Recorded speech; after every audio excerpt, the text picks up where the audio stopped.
This striking Googie structure is no mere eye candy. It embodies the innovations that emerged from the marriage of car culture with commercial architecture. And few have studied the fruits of that union more closely than author and collector Jim Heimann. One of the first children of this marriage was the programmatic architecture. The whole point was to catch people's eyes. The idea was if you're driving down, say, La Brea, block away, all of a sudden you see a giant pig snout. And at night it's all lined in neon. Yeah. The architecture essentially functioned as signage in itself, right? Yes. It advertised what you could do inside. Yes, it's an architectural term, programmatic architecture. I mean, this was totally condemned by the architects. This was crap architecture, junk architecture, and consequently no one really documented it or paid attention to it. It's the evolution of the roadside model. It goes from this kind of simplistic thing into something a little bit more sophisticated, like the drive-ins of the 30s, and then it evolves into, let's get rid of the property because we can't make money off of it and it's too expensive anyway. And how can we still get attention? So the McDonald's brothers get the golden arches. In a place like Simon's, that was designed by Wayne McAllister.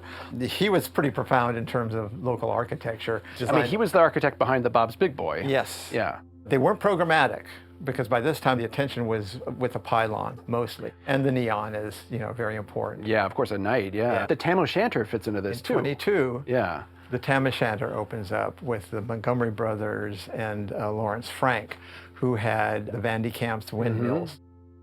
California's quaintest highway eating house. Yeah. It's funny because you wouldn't think of it as a highway eating house today, right? No. It's across from a Best Buy. Yeah.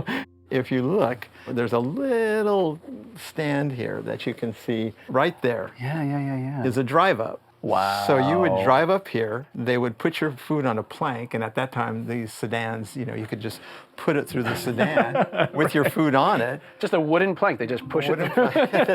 They experimented with this for 2 or 3 years, and then they abandoned it, and then they came back to it.